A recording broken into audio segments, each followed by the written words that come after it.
Extra Minutes. Miss Dolly, thank you. Lovely to meet you. Well, thank you so much, and thanks for having me. At last. Now, you talk a lot about... I talk a lot. No, you don't. No, about your hair and your makeup and your clothes.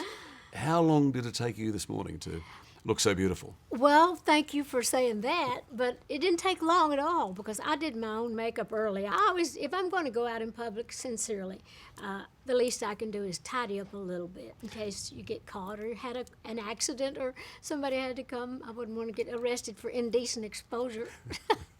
How many wigs you got? Well, I say there's 365 days in a year, so I must have at least 365. But I usually wear wigs for all the show stuff. I do have hair, but I usually, just kind of wear it up in a little scrunchie or something, just with my casual little clothes. But when I'm performing or out in public, I like to wear the wigs because they're handy. You said that you weren't naturally beautiful. You said that, in And fact, I'm not. well, those early shots of you, you're very pretty. Well, thank you, but it's not a natural beauty. But you got to have a canvas, I guess, to paint on.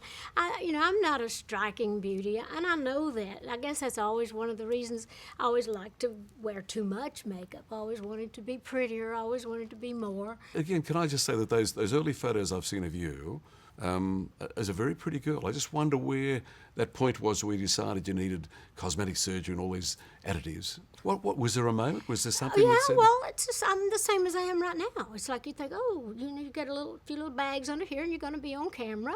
If they can do something about that, well, then go tidy that up. And when collagen and Botox came out, I thought, well, I'll never graduate from collagen.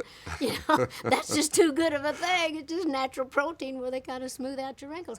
So I just do whatever I need to. Why do women identify with you? Well, I think I've been around a long time. They relate to the stories that I tell. They know that I grew up hard. They know that I worked hard to get there. But I also write a lot of songs that they relate to, like the Jolenes and, the Coats of Many Colors. But I think they're not threatened by me because they think, she's too cheap looking or she's not this and that. She's that's not not true. natural. That's not true. Well, They're not threatened. I really in fact, they think see you as a role model. Hopefully they do. Hopefully they do. I hope I've been an inspiration. There were 12 children Yes. in your family. How come Dolly, Rebecca, stepped out of that? How come you stepped out? Well, now, I am not the only talented No. one. I'm just the one that got lucky because I have so many brothers and sisters that sing and write. And Were some you more of them driven, are Dolly? twice. I think I was more driven. Yeah. And I had a more outgoing personality. A lot of my brothers and sisters that sing really good, a lot of them are more basically shy. I never met a stranger. I just thought everybody liked me. That's a I thought great if they line. didn't, they would.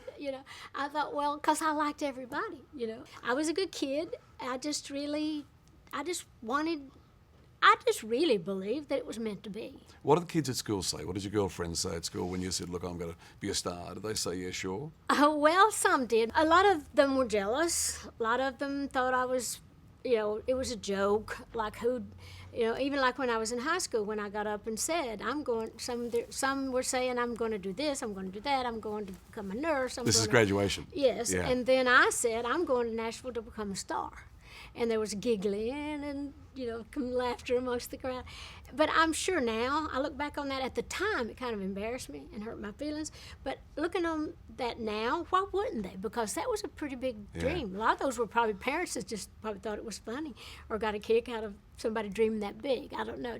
So what was it about Australia you didn't like to stay away for 30 years? Oh, I almost? loved Australia. But you didn't come and visit us I for know, so but you long. live so far away. I mean, it ain't like you just say, I want to pack an evening bag and I'm going to Australia for a minute. You got to plan it. It's like you got to think for months and you got to go a long ways and you're going to have to stay a long time because it's a long way back. What should we be prepared for? Just be prepared for me. I'm little. I take up a lot of space.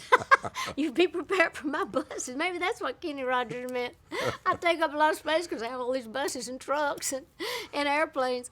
But actually, we're going to have a fun time. The show is going to have a lot of medleys of my hits through the years. We've worked up a lot of new stuff because we didn't want the fans to hear the same thing. So we've worked up put more of the old hits, the big hits in medleys, doing some of them straight through, and then we'll have our comedy. I'll be playing different instruments. We'll be playing all the hit songs. We'll have our gospel stuff, a lot of talk, a lot of stories. So we're ready for you. Can't wait. I can't wait. Well, I can't either. Thanks for your time. Thanks for All right. talking to me. You're a good guy.